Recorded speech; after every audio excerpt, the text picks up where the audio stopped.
کی اصل جگہ اس کا گھر ہے. جو ڈیوٹیز کی تقسیم کر دی گئی ہے اللہ کی طرف سے، اس میں عورت کا اصل مقام اس کا گھر ہے. میں حدیث سنا چکا ہوں کہ جب گھر سے عورت نکلتی ہے تو شیطان تاکتا ہے اس کو، اور پھر ظاہر بات ہے کہ اس سے جو فتنے پیدا ہوتے ہیں وہ سب شیطان کے ذریعے سے ہوتے ہیں. عورت کے پاس سب سے بڑا سرمایہ اس کا نسوانی حسن ہے. جسمانی طاقت تو نہیں ہے نا، اس کے اندر ایک ارج ہے کہ اپنے آپ کو ظاہر کرے. اس کا نام تبرج. بروج کہتے تھے ان برجیوں کو کہ جو فصیلوں کے اوپر ہوتی تھی. اور ظاہر بات ہے دور سے مسافر آ رہا تو پہلے تو برجی نظر آتی تھی نا، تو نگاہوں میں آنا، نگاہوں میں کھپنا، یہ تبرج ہے. تو تم جس طرح پہلے بناؤ سگھار کر کے نکلا کرتی تھی، اور تبرج الجاہلیہ اب چھوڑ دو. واقمن الصلاۃ وآتین الزکوٰۃ، اور نماز قائم رکھو، زکوٰۃ ادا کرو. واطیعن اللہ ورسولہ، اور اللہ اور اس کے رسول کی اطاعت پر کاربند رہو. اور اس کے بعد فرمایا وَإِذَا سَأَلْتُمُوهُنَّ مَتَاعًا فَاسْأَلُوهُنَّ مِنْ وَرَاءِ حِجَابٍ، اور دیکھو اگر نبی کی بیویوں سے کوئی چیز مانگنی ہو تو پردے کی اوٹ سے مانگو. یہ حجاب کا لفظ آیا ہے جس کو کہا جاتا ہے کہ حجاب کا کوئی حکم قرآن میں ہے ہی نہیں. اب ظاہر بات ہے کہ اس میں چہرے کا پردہ ہی ہوا نا، چہرے کا پردہ ہے حجاب. اسی کو حضرت عائشہ نے آیت الحجاب قرار دیا ہے. اور پھر دیکھیے جو ریئلزم ہے، ریئلزم میں نے کہا تھا نا کہ اللہ نے بھی فرمایا کہ سب سے زیادہ محبت انسان میں عورت کی ہے. حب زین للناس حب الشہوات من النساء، اور پھر اس کے بعد لمبی فہرست. حضور نے فرمایا حبب الیہ النساء والتین. یہاں بھی فرمایا گیا ذالکم اطہر لقلوبکم وقلوبہن،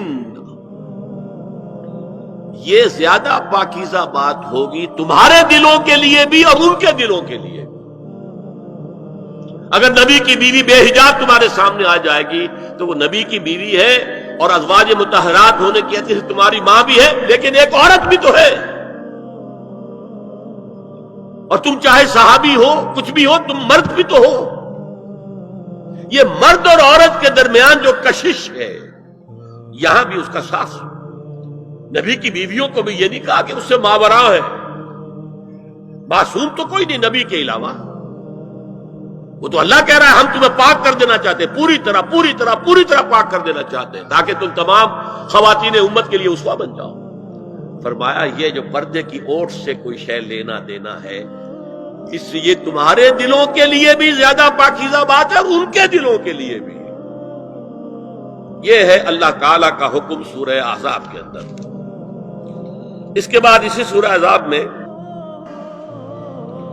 اس سے جو مستثنا ہے، گھروں میں اذن لیے بغیر بھی داخل ہو سکے، جن کے سامنے ازواج مطہرات اپنے کھلے چہرے کے ساتھ آ سکتی تھی، ان کی ایک فہرست دی گئی. یہ مختصر فہرست ہے.